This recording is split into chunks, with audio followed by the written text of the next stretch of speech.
Well, if you are looking for the perfect summer read, look no further. New York Times bestselling author Beatriz Williams is at it again with her fourth book, Tiny Little Things. Beatriz, welcome back to CT Style. So nice to be here. Thanks for having me.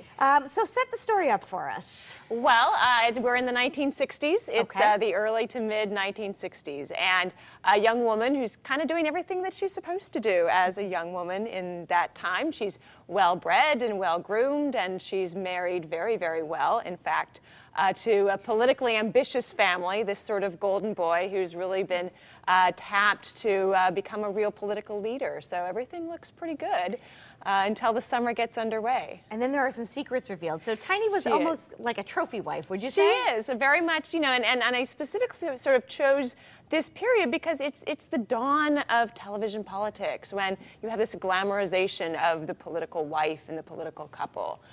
Creates a real problem because you've got something going on the outside and maybe something else going on the inside. Interesting. And then it gets a little more complicated when Tiny's sister Pepper kind of makes an appearance, right? She does. Pepper's, as you might guess from her nickname, she's a little bit more spicy than her sister, and she's got a few secrets of her own. And as the summer gets underway, Tiny starts receiving blackmail notes, and then a young man arrives, her husband's cousin, who maybe might have something to do with the secret that she's hiding from her past. Interesting. So, Beatriz, how do you come up with the storyline? Do you just sit down and it takes kind of a mind of its own, or? It does a little bit.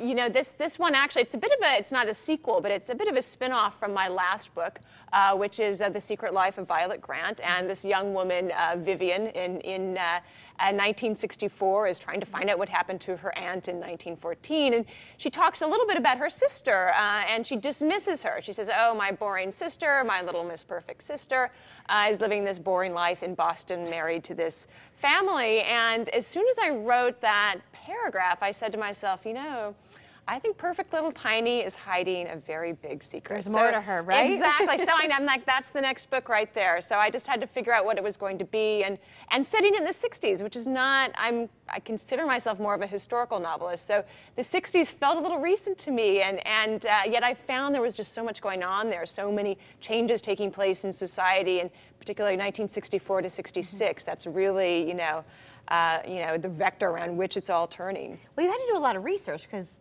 you weren't around. How did you? I was not around, but just barely not around. So no, but my parents were there, you know, and my in-laws were there, and you know, the artifacts around the house are all, you know, so you know, I had a good starting point. And the great thing about writing more recent historical fiction is that you have this wonderful, you know, film record and television record. That's you know, true, how do people look and talk and dress, and you know, you can kind of weave all that together with the facts of the 1960s, which thanks to you know, the modern internet, it's a lot easier to find those as well. Very good. So the book comes out today, which is pretty exciting. It comes out today. I know. We're managing a household move at the same time, so we'll see how that goes. Very ambitious. But yes. People can come out and see. You have a couple appearances. Yes. I'll be in, let's see, where am I going to be? I'm going to. I can tell you where you're going to be. They send me the schedule. Like I said, I'm moving, so it's hard to keep track. But you're going to be in Darien, right? Well, I'm going to be in Darien tonight. Actually, this afternoon, I'm going to be at Diane's Books. We're going to have a little champagne book launch. Fabulous. And then moving on, I've got a cocktail party with some great other authors in Rhode Island.